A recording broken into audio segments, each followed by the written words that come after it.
Greetings. This is a collaborative review on Shea Terra products. It's kind of working from the idea that two heads are better than one. Elizabeth, who is Cherry Malotte on YouTube, has recently been trying a lot of Shea Terra products, and I like Shea Terra and have used some. And so we thought, oh, let's get together and kind of talk about which products we like and which products we don't. Now, she doesn't make videos, but she's written it all out for me. Let me tell you a little bit about Elizabeth, or Cherry Malotte. She is 47. Her skin is normal to oily, so she is younger than I am by about 6 years, I'd say, and our skin types are totally different. But we've both really enjoyed some of the Shea Terra products, and so we're going to talk about them. She is also a self-professed skincare junkie. She has been trying various skincare for about 20 years, reading up on it, and she's just tried a lot of product. She is not completely natural. She's, though, of the sensibility that I am, which is that if there are natural products and they work, use them. She does look for certain active ingredients: vitamin C, retinol, glycolic acid, lactic acid, salicylic acid, and LHAs. So those are some of the active ingredients that she looks for in her skincare, and then she also has one prescription product that she uses as well. Let me go ahead and talk about what Elizabeth and I have come up with, what we like, what we don't, what we've looked at and tried. I'll just get going running through the products, and I'll talk a little bit about what I think and about what she thinks, and I'll try and keep us straight. I'm going to start with two products that we both adore. First of all, we are both fans of the Savon Noir L'Eau de Rose. You've got to excuse my French pronunciation. I simply do not have it. Argan and Olive Gommage. It's interesting because she smells rose in hers, which would be what I would expect to smell, but I actually smell really strong eucalyptus in mine. So I don't mind the smell of this product. It opens up my sinuses. I like it a great deal. I like what she says about it. She says it's a thick brown and paste-like. She says it's unlike anything I've tried, and that's my sense of it as well. It's a product you steam with. You put it on your face, you steam, and it works in that way. She does say make sure you avoid the eye area. I do, because ouch, it really will burn if it gets into the eyes. She says she applies a small amount to her fingertips and rub it until it's creamy, and she massages it. She says if you add a small amount of water, it will foam like a cleanser. She said she was shocked by that, but she doesn't use it that way. She prefers to use it as a kind of massage cream. What I do is put this on, I steam my face, usually 8 to 10 minutes. Then I take the Ultra Renew by Truth in Aging and I put it on the sonic setting, and I use that because the sonic setting needs some sort of gel to make it work, and so I will use that. Now, what I do next is not for the faint of heart. I add a little bit of baking soda to it. I take my Clarisonic and I clean my skin with it. I do not have sensitive skin, obviously, because that is something that most people just couldn't do. But what I love to do is take one of those magnifying mirrors, look at my pores and at my skin before I do that, look at my pores and my skin after I do that. Amazing difference. So we are both really big fans of this gommage, and we have totally different skin types. I really think Elizabeth is right when she says it's just a product unlike anything else I've seen or used. The one thing I will say is that mine has a very strong smell.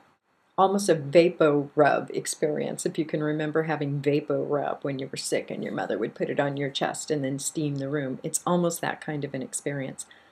But I love this. This, by the way, is for the face and body. I only use it for my face, and this huge tub has lasted a really long time. Another product we're very fond of is the rose water, and this is the Rose Water Ester C Collagen Regeneration Facial Mist. It comes out in a really fine mist. She says she loves rose water, toners, and facial mists, and she's tried many brands. And she likes this a great deal. She loves the fine mist so that it doesn't leave her face kind of drenched with water. I like that as well. She uses it to set her makeup, and she said she uses it, let's see, in the evening right after cleaning, but before she applies her moisturizer. She's going to be refilling this bottle with the other rose water toner she has. I would repurchase the Moroccan rose water, which costs $2 less to refill it. I use it during the day because I'm dry, and I use it just to spritz and to add moisture to my face. But I love this stuff. I already have repurchased it. I have a backup. This is one of my favorites. Another product I have that's similar to that is the Cape Chamomile. This is more for sensitive skin. It is not a chamomile. It is a particular kind of chamomile. At first I thought, oh, I don't like this as well as the rose water. Now I've gotten kind of used to it. My husband has really sensitive skin. He can use this. So I find myself alternating between this and the rose water and like them both. Another product I have in that same toner category is this Cape Chamomile in the toner, and I'm almost through with this. I find I do use this a lot, and I will be repurchasing more of their toners. Either the Rose Water Toner or this Cape Chamomile, I like them both. I use this anytime I do a treatment. I use this afterwards to calm my skin. Now, Elizabeth uses some of their face creams. I don't use their face creams because they are preserved with sodium benzoate. I don't like sodium benzoate. However, they are really careful to tell you it's used in a very small percentage. I think it's less than 1%, so really not too bad. For me, I feel like there are cleaner options there, and yet really that's not bad at all. So it's splitting a penny, really, when you think about it. She has used the Rose Hips Rose Regeneration Face Cream, and she said at first I didn't think the cream was moisturizing enough, but the second time I tried it, she said she liked it much better. She uses it after cleansing and moisturizing with rose water.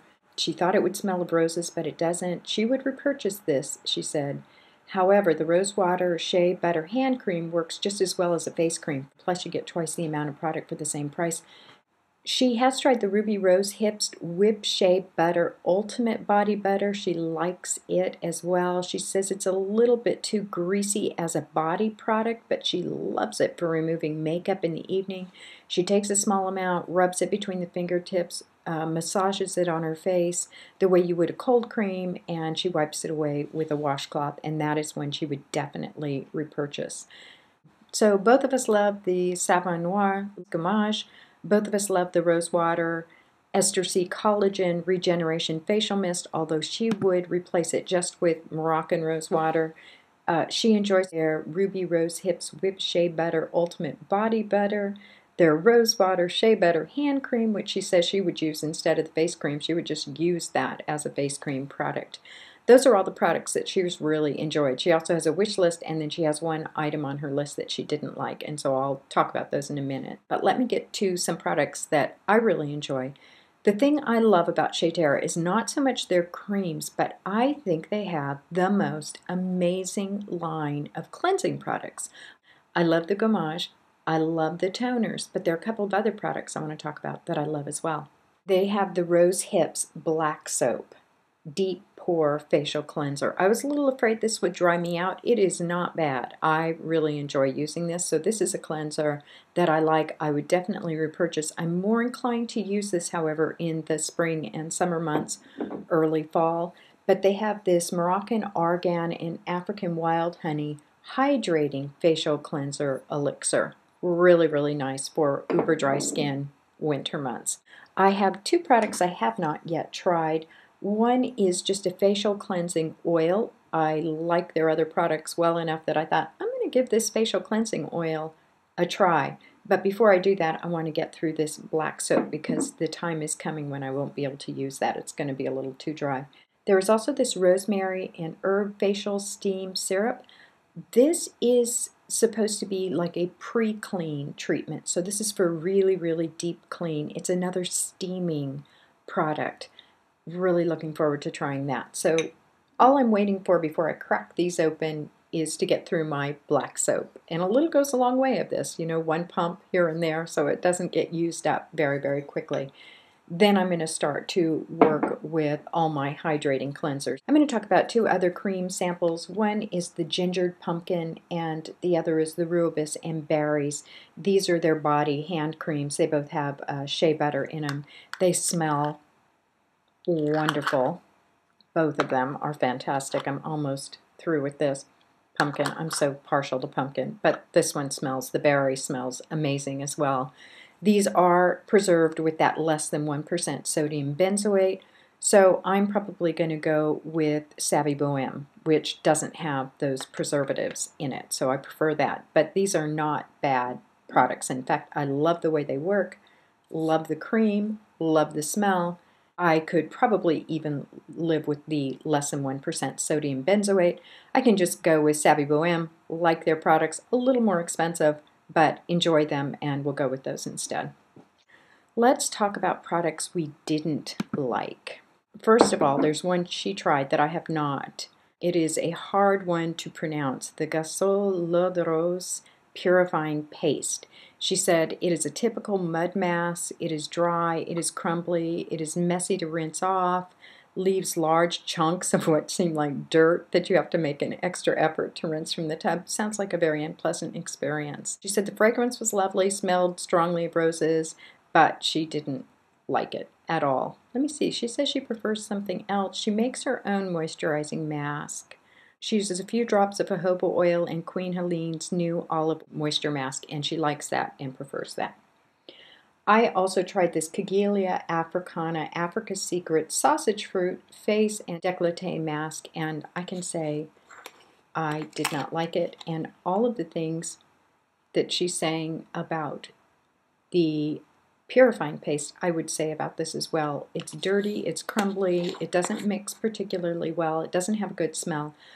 I have found that I can use this by mixing in a little bit of water and a little bit of honey, making that warm and putting it in, but it's still not my favorite mask to use, so it is not one that I will repurchase. I will finish using it, and with honey, it smells better, it goes on better, it actually feels pretty good when it goes on because you have that warm honey and water. So I use this on occasion, but I don't gravitate towards this by any means, and I won't be running to repurchase it, and in fact won't repurchase it. Another item, and this one is on Elizabeth's wish list, but I'm going to try and talk her out of it. It is the Night Nourishment Nutrient Facial Serum. It is a heavier serum, which is fine. I use a lot of their other oils, marula oil, argan and green coffee around the eye. They have an eye serum, argan and green coffee. Love, love, love. So it's not that it's a thick oil, it's that it smells like grass, like lawn clippings that have been sitting for 2 days. It has this very decayed, earthy smell that I cannot get past. And I don't find it does anything for my skin other than what argan oil, marula oil, some of their other oils do, baobab oil. I mean, they have a bunch of these oils that are great. So this Night Nourishment Nutrient Facial Serum, Elizabeth, don't go there. The smell is just not good at all. I don't have a big wish list right now for Shea Terra. I have the products that I like. I ordered the ones that were on my wish list. Once you order from them, they do just about every month, and it might even be every month, send you a coupon for 30% off. So I've never paid full price for the Shea Terra products. This is particularly nice because other than getting samples in a sample service, and I have gotten those little ones, and they do send samples when you order, but you can't like go on and buy just a travel kit or something like that.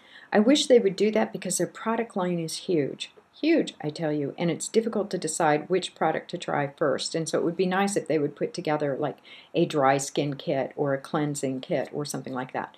But so far they haven't done that. Okay, let me just talk about Elizabeth's wish list.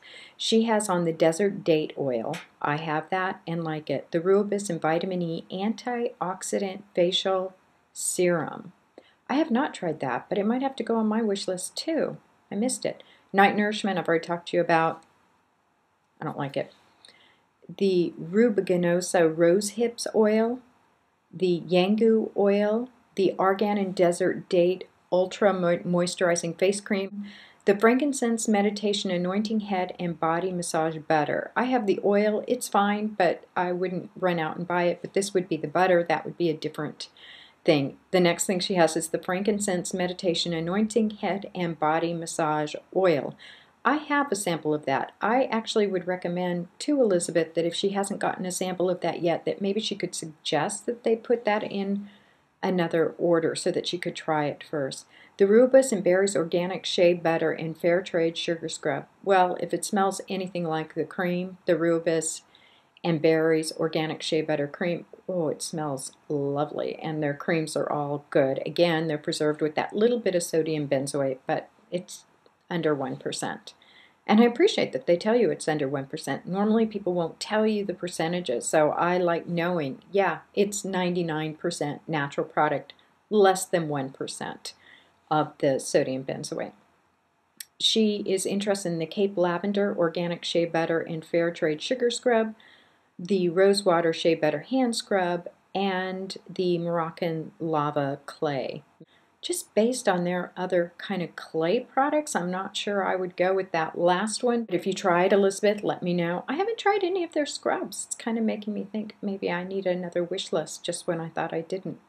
That is it for our collaborative Shea Terra review. I hope you enjoyed it. Two heads are indeed better than one. Really, we are close in age, 47, 53, but we do have totally different skin types. Hers is normal to oily. Mine is so dry. I haven't had an oil gland in years. Although I say that, but I have always had super, super dry skin. Even in my 20s, I had dry skin. I think the last time I had an oil gland, I was 16.